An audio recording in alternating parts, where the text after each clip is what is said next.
really intrigues me is this idea, and I heard it many, many years ago. I'm not even sure of the original source where I heard it, but it goes like this. When you change the way you look at things, the things you look at change. Albert Einstein once observed that you have the most fundamental and major decision that you have to make in your life is this.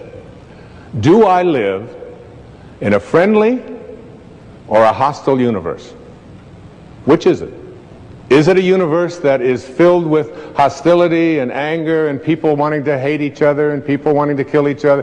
Is that what you see? Because when you see the world that way, that's exactly what you will create for yourself in your life. This is from great scientific minds. And the interesting thing is that this is not just a clever play on words, that when you change the way you look at things, the things you look at change. It's actually a very scientific thing, and I'm going to show you that in just a moment. I'd like you to imagine the following scene. You're in your house.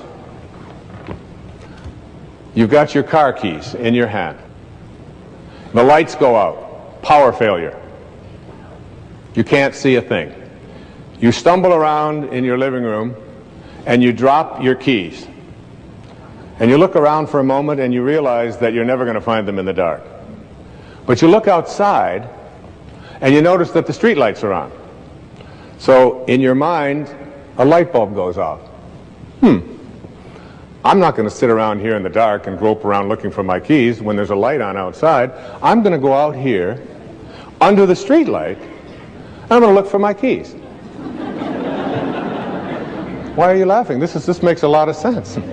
So you're out here and you're groping around and you're looking for your keys and you're looking and looking, and your neighbor comes along and says, "What happened, Wayne?"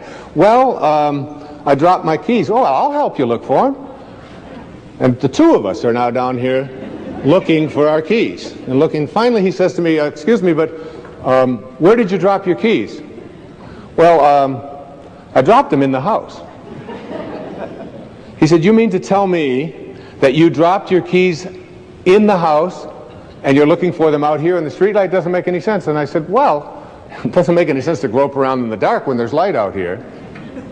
Now you laugh and you think how silly that is, but isn't that exactly what we do when we have a problem, a difficulty, a struggle that is located inside and we're looking for the solution outside? Someplace outside of ourselves. It would be like going to the doctor and telling him all of your symptoms, and the doctor says, "Oh boy, you've got a lot of symptoms." And he starts writing out prescriptions. You need a prescription for this symptom, you need a prescription for that symptom, and finally he gets this 4 or 5, and you go to walk out and you say, "Well, I'd like my prescriptions." He said, no, I'll give this one to your mother-in-law, and I'll give this one to your neighbor, and I'll give this one to your daughter, and I'll give this one to your father.